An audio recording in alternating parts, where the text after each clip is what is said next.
Hi and welcome to the video. Today I'm at Dublin Airport where I'm going to be taking an Aer Lingus A330 wide-body aircraft on a short flight across to Heathrow. Before then, I'll be trying out Aer Lingus' Dublin Lounge for the first time.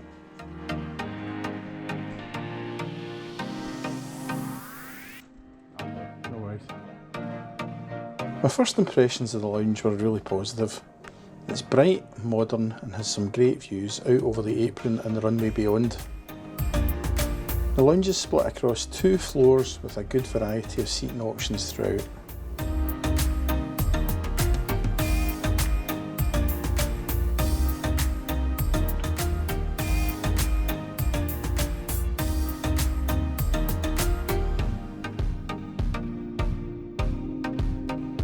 On the upper level, there's a number of individual pod seats if you're looking for a bit more privacy, and there's a small bar area here with coffee, snacks and soft drinks. There are usually showers available, but these were closed during my visit. The rest of the upper floor is filled with comfortable armchairs with a table between each pair, providing a couple of UK style plugs, USB charging sockets and a wireless charging point on the top.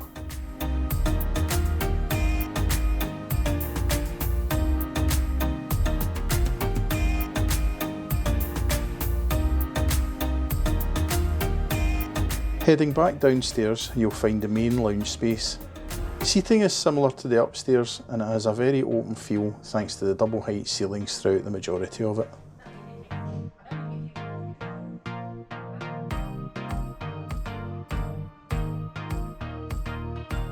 You'll find the main food and drink station down here, although I felt the choice was very limited and it was disappointing there was no hot food other than some soup on offer during lunchtime. It's worth noting that this lounge had only stopped its table service via QR code a couple of days prior to my visit, and the staff were still actually in the process of removing these labels from the tables. In summary, this is a fantastic lounge. It's let down only by its poor food and alcohol offerings, especially when you consider that this is Aer Lingus' home airport. Having explored the lounge, I decided to head out into the main shopping area to try and grab something a bit more substantial to eat.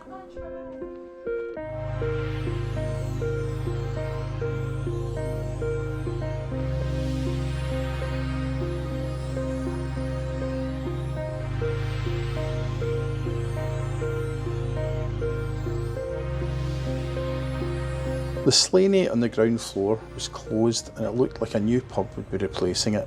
But thankfully the upstairs food court had reopened since my last visit, so at least I didn't starve.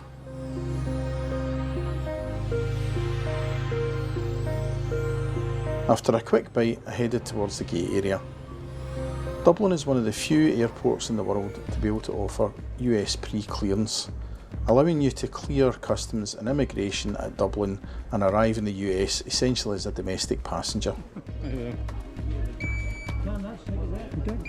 With boarding called, I made my way down the jet bridge to the awaiting aircraft, this 13-year-old Airbus A330 named after St Ronan.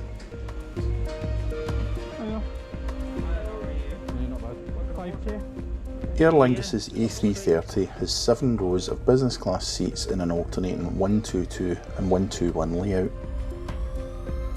My seat, 5K, is one of only 2 throne seats in the cabin. The seat has an IFE remote in the armrest with the main seat controls in the panel above, and to the side there's a universal power and USB charging socket along with the headphone jack. Above this is a bottle holder with an adjustable reading light. There's also a large storage locker to the side. To the front you'll find a literature pocket and another set of seat controls for convenience when the seat is in bed mode.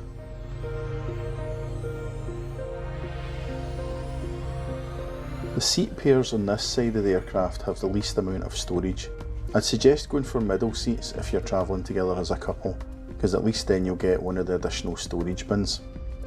For single travellers, all the seats on the left side are single seats, with even numbered rows being next to the window and offering more privacy.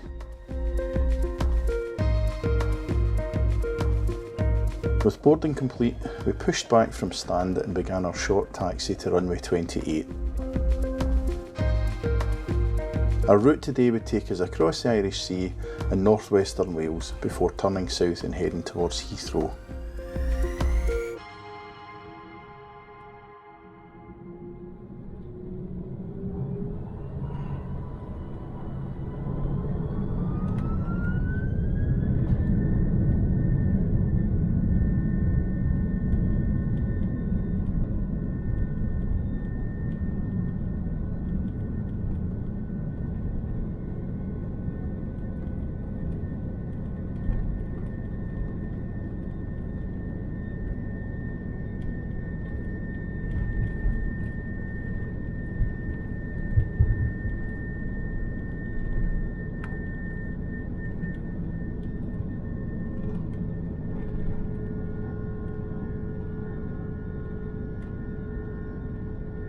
If you're enjoying the video, please hit that like button and leave me a comment. Don't forget to subscribe for new videos every week.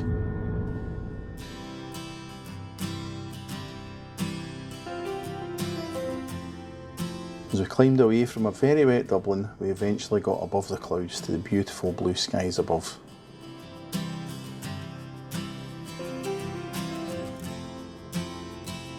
It's worth noting that Aer Lingus have Wi-Fi on board their long-haul aircraft. Prices are based on usage rather than flight duration, and personally I think it's quite expensive for what you get. On this short flight, service was limited to drinks and a snack. Taking a look around the rest of the seat, you have a small storage pouch under the IFE screen and plenty of legroom to keep you happy. To the side there's an additional storage bin and a handy slot for your laptop, although it is worth noting that not all seats in the cabin have this additional space.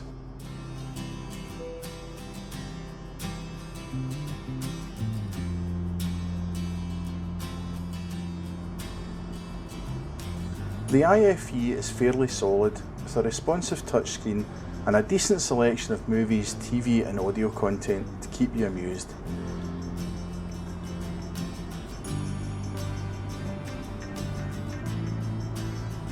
Although for me it will never compare with the views out of the window. And now it's time for a loo review, and I'm pleased to say that this one was spotless when I visited. A changing table is provided, along with a little air vent and a shaver socket.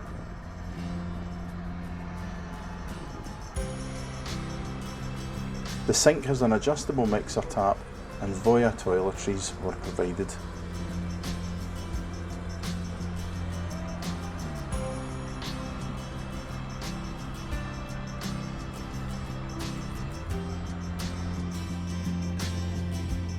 As the light was starting to fade, the cabin lights were switched to a very pleasing shade of purple, and before long we began our descent towards Heathrow, lining up for our landing on runway 9 left.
After landing, we taxied to our stand at Terminal 2, passing an interesting variety of airlines on the way.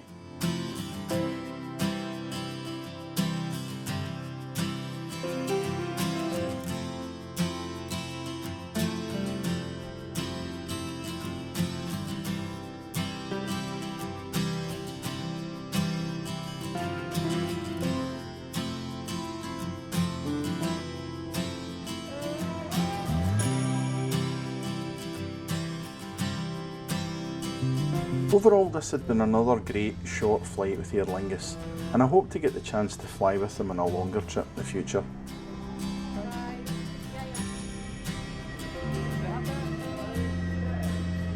Thank you so much for watching. I hope you've enjoyed the video. Please remember to hit the like button and leave me a comment, and don't forget to subscribe for new videos every week.